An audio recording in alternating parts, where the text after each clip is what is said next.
Astrologer অনন্যাদি YouTube চ্যানেলে আপনাদের সবাইকে স্বাগত। আজকে কি নিয়ে বলবো? আজকে বলবো এই যে আমাদের 2025 সাল, এই 25 সালটা কার সাল?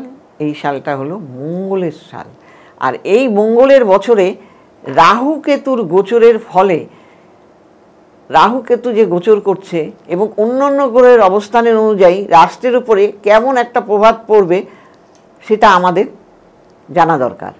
দেখুন, এই বছর রাহু কেতু জানেনই তো ঝঞ্ঝাটকারক গ্রহ, মঙ্গলও কিন্তু খুব তেজি গ্রহ, যার ফলে কিন্তু বজ্রাপাত, ভূমিকম্প, অগ্ন্যুৎপাত এবং দুর্ঘটনা বৃদ্ধির আশঙ্কা, বৃদ্ধির সম্ভাবনা দেখা যাচ্ছে। দেখবেন কোথাও না কোথাও দুর্ঘটনা ঘটছে, প্রতিবেশী রাষ্ট্রের সাথে সম্পর্কের অবনতি হতে পারে এবং অন্যান্য দেশের সাথে কিন্তু মতবিরোধেরও আশঙ্কা রয়েছে। বিভিন্ন বিষয়ে রাষ্ট্রের এবং প্রশাসনিকের চাপ বৃদ্ধি পাবে এবং রাজনৈতিক মতবিরোধও চূড়ান্ত আকার ধারণ করার আশঙ্কা আছে। রাষ্ট্রীয় বিষয়ে কি হবে? দেশের গৌরব কিন্তু যারা খেলাধুলা করে তারা গৌরব বৃদ্ধি করবে এবং স্থাবর সম্পত্তি এইসবের মূল্য কিন্তু বৃদ্ধি পেতে পারে এবং প্রত্যেক জায়গায় কোনো না কোনো জায়গায় দেখবেন অকারণেই ঝামেলা লেগে যাবে।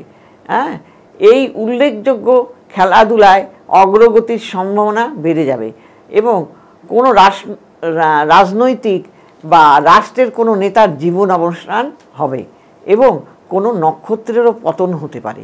এই রাহু কেতুর পরিবর্তন ফলে দেশে একটা বিরাট প্রভাব কিন্তু পড়ে অলরেডি গেছে।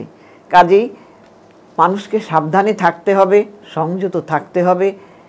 সবাই ভালো থাকবেন এবং যাদের এই প্রোগ্রাম ভালো লাগবে তারা লাইক করবেন, শেয়ার করবেন। যারা মনে করবেন অন্যদিকে দেখাবেন তারা নিচে যাওয়া স্কলে আপনারা ফোন করবেন এবং কিন্তু এটা পেবেল, অযথা ফোন করবেন না। যাকে ফোন করবেন সে ভীষণ বিরক্ত বোধ করে, কারণ প্রত্যেকটা লোকের কল তো তাকে ধরতে হয় না, সেও তো একটা মানুষ। কাজেই সেই জন্য বলে দেওয়া হলো এটা পেবেল। আর কি আমি বলতে চাইছিলাম না, কারণ অনেক মানুষ এটা বলে অকারণেই জানতে চান, তো সেটা তো সম্ভব হয় না। আর আপনাদের যদি ভালো লেগে থাকে এই প্রোগ্রাম, তাহলে লাইক করবেন, শেয়ার করবেন এবং সাবস্ক্রাইব করে সবাইকে ছড়িয়ে দিন। মা তারার আশীর্বাদে সবাই ভালো থাকবেন, আশা করি ভালো আছেন। নমস্কার।